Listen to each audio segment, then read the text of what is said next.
It has become clear to me that there are a lot of people that have positive, healthy, vibrant relationships, roughly 25% of the population, I would say, whereas the other 75%, depending on your attachment style, are probably not as healthy as they would like. And this is all because of our imprints and our soul ties and our epigenetics that we've had throughout our entire lives, and just the kind of relationship patterns that we've been in. And a lot of the times we might be subconsciously acting out those kinds of programs in relationships, so to speak. And you might even be someone that has been the kind of person in the past or to this day is staying in a relationship that you know is not right for you. And so, for those that are just joining, my name is Thaddeus, and this is the Regal Change YouTube channel. And in today's video, I want to talk about imprints in relationships, soul ties, etc. So, before we get deep into the topic, I think we should just kind of rip this off like a band-aid. I am well aware that there are a lot of women out there that are having negative social and sexual experiences with men, and I'm aware also that there are a lot of men that are having negative social and sexual experiences with women. And the reasons for this are a little bit different because men and women are different, but ultimately it comes down to either you're trying to see something in them that you think will heal you, or you are codependent on this person for certain kinds of validation or such because of the upbringing that you had. Now, I want to bring you up, well, there's a few other different possibilities as well, but we'll get into that. It has also become clear to me that a lot of men are subconsciously like mini versions of the men around them in their lives, and a lot of the women are subconsciously many versions of the men that they've been with. And from what I've seen in my experiences, the more promiscuous a woman has been, it's like the less of an identity that she has, because she's taken on the spirit of all of these different men. And by nature, the woman is receptive and the man is the aggressor or the pursuer, or you could say the prober. I don't know if I like that term, but it is what it is. And so I take this kind of stuff very sincerely and seriously, especially the women that have had sexual interactions at a very young age unwantingly, whether it was a family member that was, I don't even know if I can say this word on YouTube, but molestation or anything more than that. I do know and I do understand that this is something to take seriously. And also just any kind of form of, I will not say this word. I know this word is not allowed on YouTube, but we'll just say grape. Okay? Y'all know what I'm talking about. That stuff is also to be taken very seriously. And women, if you are trying to start a relationship with someone while not facing these issues, I guarantee you the relationship that you're in is not going to last, because you still have a soul tie, not just energetically and spiritually, but also emotionally to these kinds of people, because in some sort of way you are projecting the image of who that man was and what that man did to you, or woman, who knows what happened, right? But you are projecting the image of that person onto the entire population. And I know this because I've seen it. I've seen it within my own family.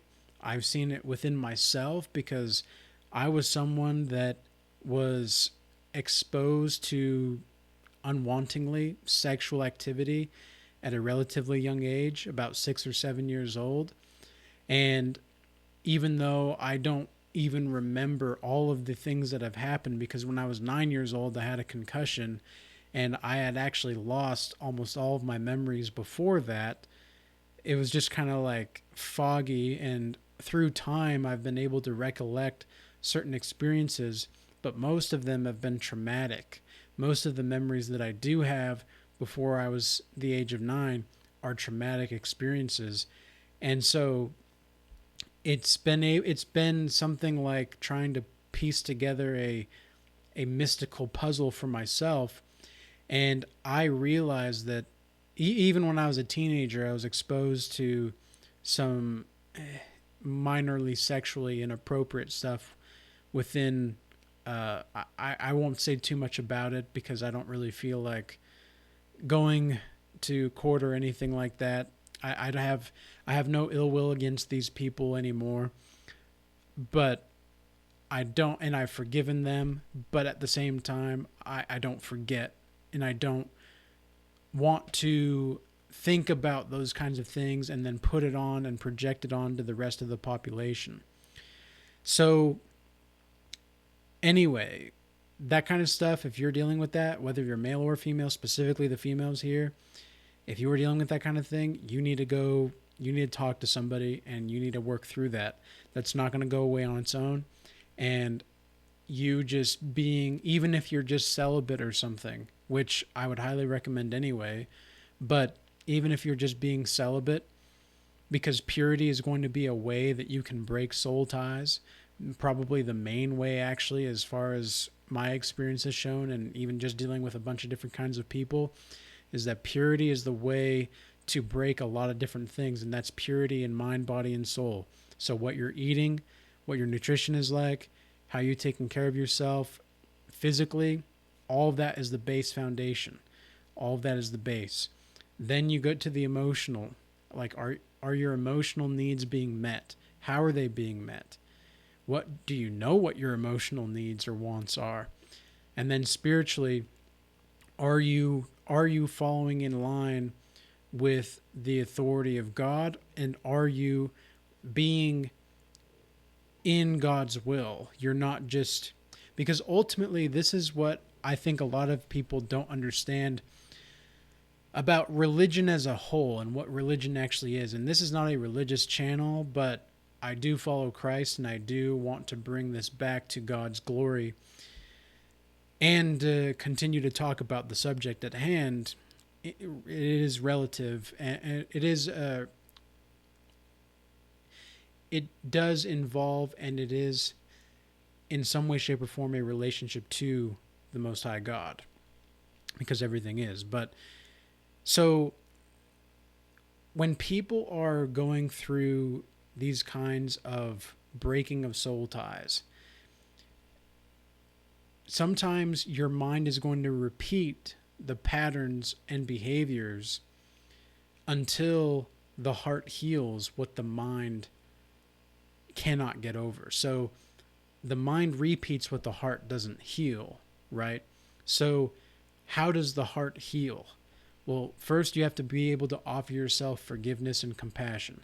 If you can't do that, it's going to be very challenging for you overall to move forward in a way without resentment or bitterness. And so this is one of the reasons why men, even promiscuity for men, it can really screw with their head for the long term. It doesn't really affect them in the short term. It affects them more in the long term. But they're much more capable of handling the promiscuity than women are, because men think and then they feel, whereas women feel then they think biologically. So women are going to naturally be drawn in on their emotions more. And so you've got to pay attention, especially if you're trying to be in a relationship with someone. You've got to learn, okay, and I want you guys to think about this right now, actually. Think about the first woman or the first man that you were with, whether that was a boyfriend, girlfriend, whatever. Or if you're someone that is trying to get rid of these soul ties because you had a promiscuous past in some way, shape, or form, or you had just a couple one-night stands, or you had even just relationships in general. Maybe you were never a one-night stand kind of a person, but you had multiple relationships in which you became intimate with this person. And now you're trying to get over that breakup, or you're noticing that there's still some residue of that relationship left in you. Well, this is what we're going to learn here. So think about the first kind of person that you were with, and then think about the kinds of people that you were with thereafter. Now, for me personally, it took me because I had a I had a reasonably traumatic childhood as a whole. We were fairly materialistically okay. Like we were never like dirt poor, you know. We did have to we did have to do what we had to do at the time of the 2008 2009 recession, and that was probably the hardest point materialistically that I ever had. But even then, I still went to bed full.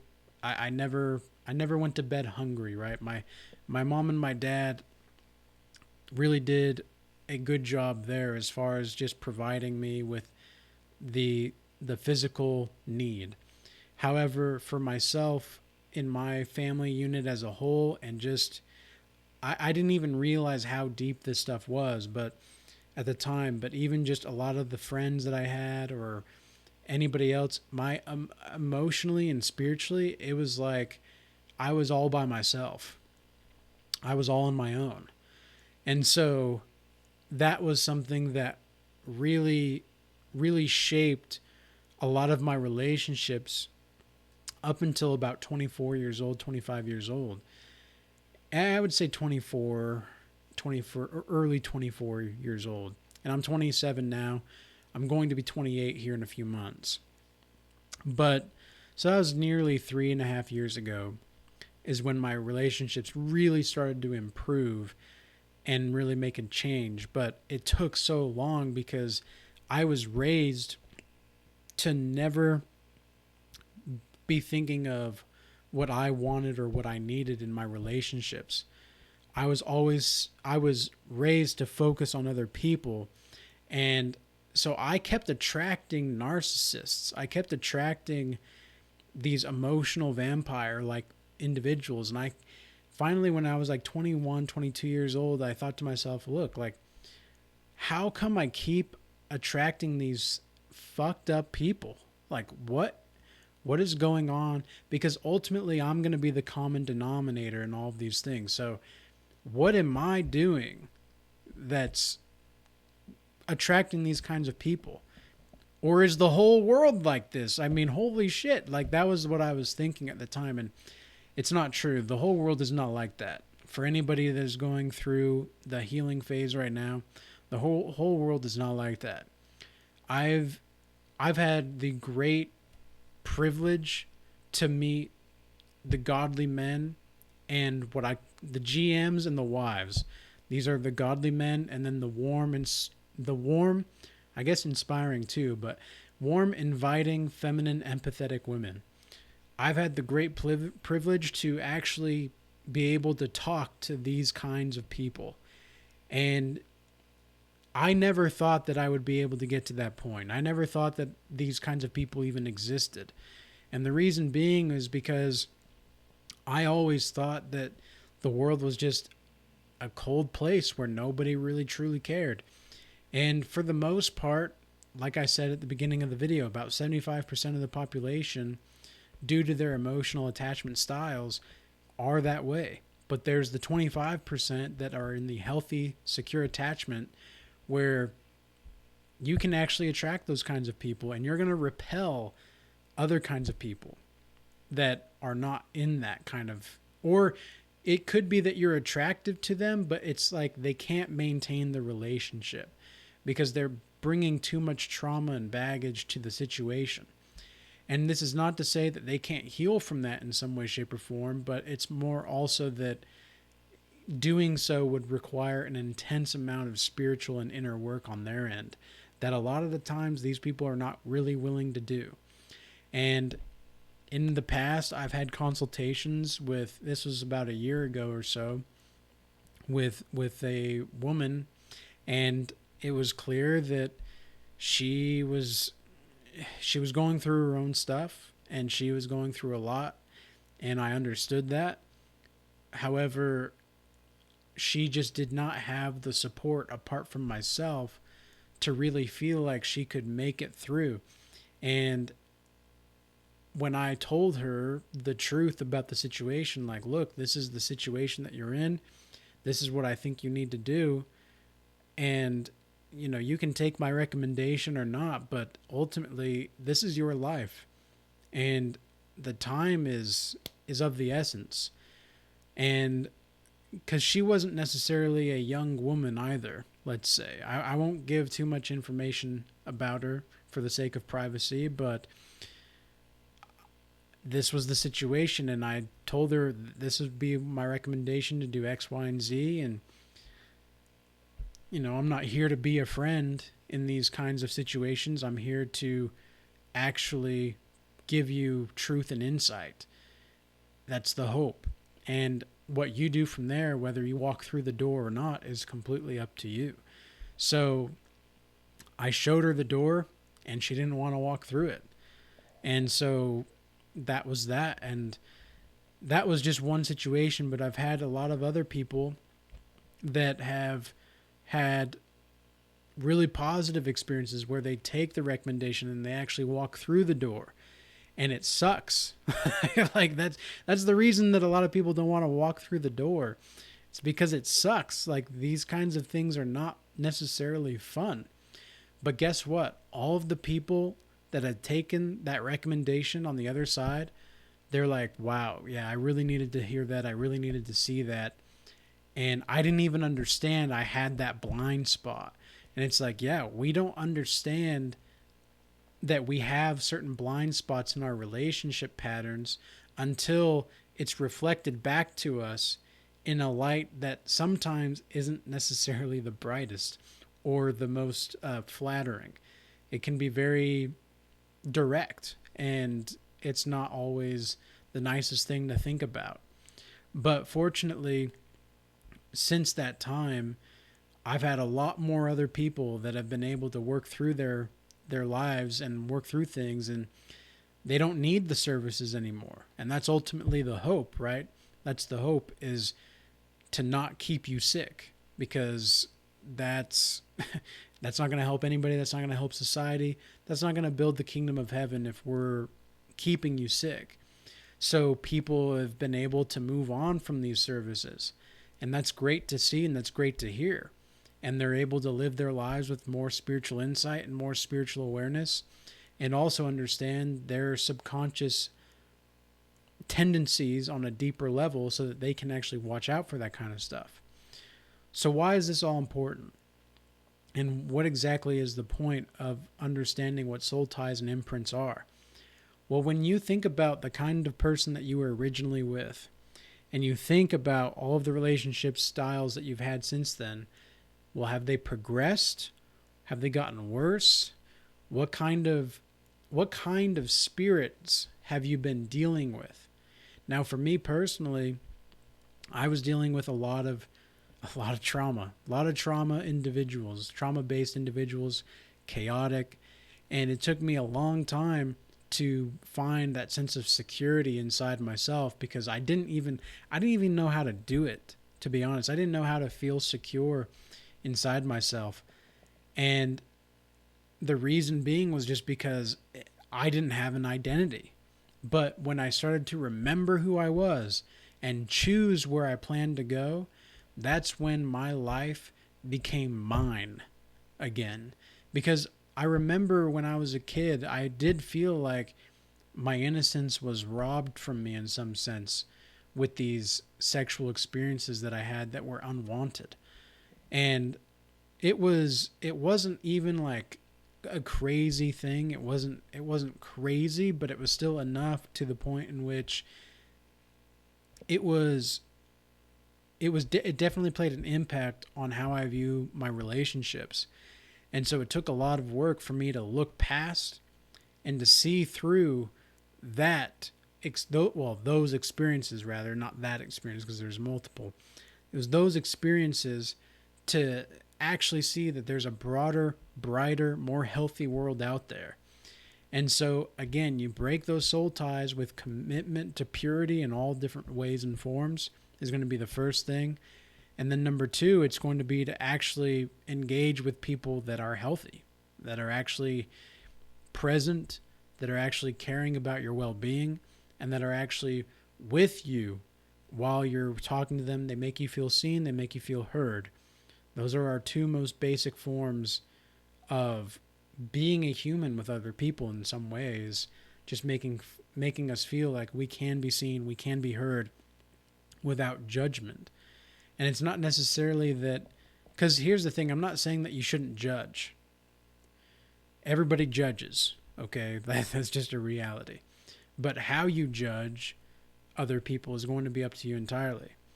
It's not necessarily that, and you may say in the comments or whatever, like, oh well, it's not Christian like to judge or whatever. And it's like, well, no, it's not. But guess what? Like, subconsciously or whatever, you're going to be able to make recognitions on what kind of people are the people that you're around based off of your previous experiences.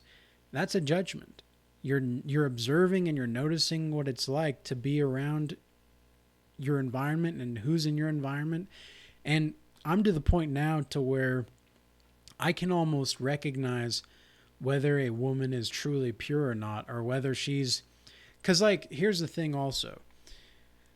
This is something I've noticed in a weird way as well, is that with masculine women specifically, because I'm a man and I'm dealing relationship wise with women, I can only speak on that necessarily because I don't talk to men romantically.